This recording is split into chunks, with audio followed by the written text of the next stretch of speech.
Dr. Matthew Young from Elevated Family Care, and I want to talk to you about hormone replacement therapy. At Elevated Family Care, we do more hormone replacement than probably any other practice in Colorado Springs, and we're good at it, and I'll show you why. For men, we do men and women, but for men specifically, the symptoms of low testosterone, drowsiness, lethargy, tired, decreased motivation, low sex drive, low libido, decreased muscle strength, so losing gains at the gym, concentration problems, memory impairment, erection issues, sleep dysfunction, not sleeping well. For women, a lot of those are similar. Drowsiness, lethargy, motivation issues, low sex drive, decreased stamina, concentration problems, again, memory impairment, hair changes, skin changes, and sleep dysfunction as well. For labs, we check free and total testosterone for men, estradiol levels for both, and a PSA for prostate cancer for men. There's no study that shows testosterone increases risk of prostate cancer if you already have some testosterone. Adding more testosterone does not increase your risk of prostate cancer. For women, testosterone total, estradiol levels, and FSH, just to look for where they are in menopause. Treatment modalities, we'll talk about each one of these. The topical gels. For gels, typically low plasma concentrations, they're smelly, they're sticky, and they're quite expensive actually, and there can be some transmission to loved ones directly after application. I don't usually use these too often, but occasionally I do write these. There's troches for women. Typically these are low plasma levels, fairly costly. I don't write them very often. Injections are for men only, and I'll show you what those levels do.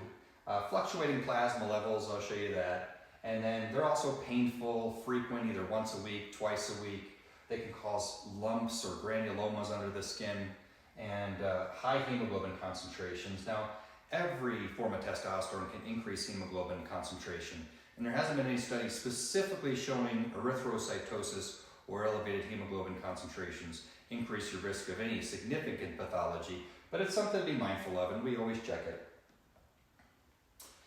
Testosterone levels for men, our goal is 900 to 1100. Women, 150 to 250 is my typical goal. Estrogen is in both men and women. It's converted in everyone. It's called aromatization. Some patients do aromatize more than others, and I'll use medication sometimes to prevent aromatization.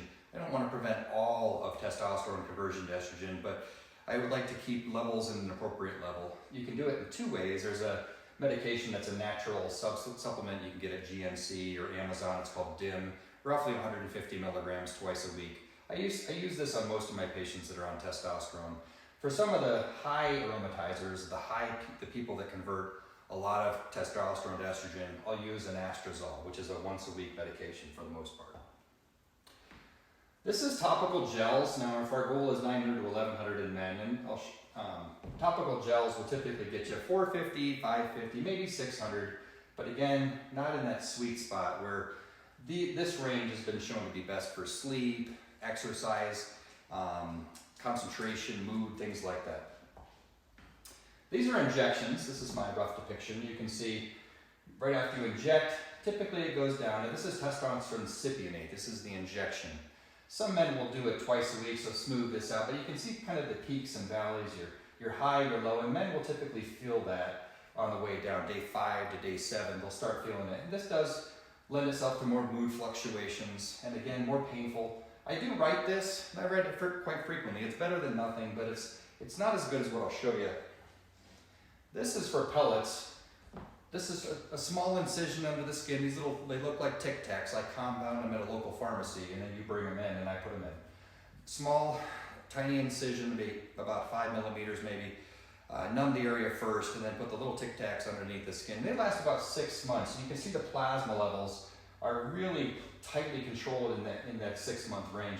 And you actually get these little spikes when you exercise, because these are driven by cardiac output. The more you exercise, the better you do. It kind of mimics what the adrenal glands do and the testes do in a normal individual. So you get these little spikes when you exercise, and that's more physiologic. That pretty much summarizes testosterone replacement in men and women. We'd love to see you in the office and see if you're a candidate, and we'll see you there.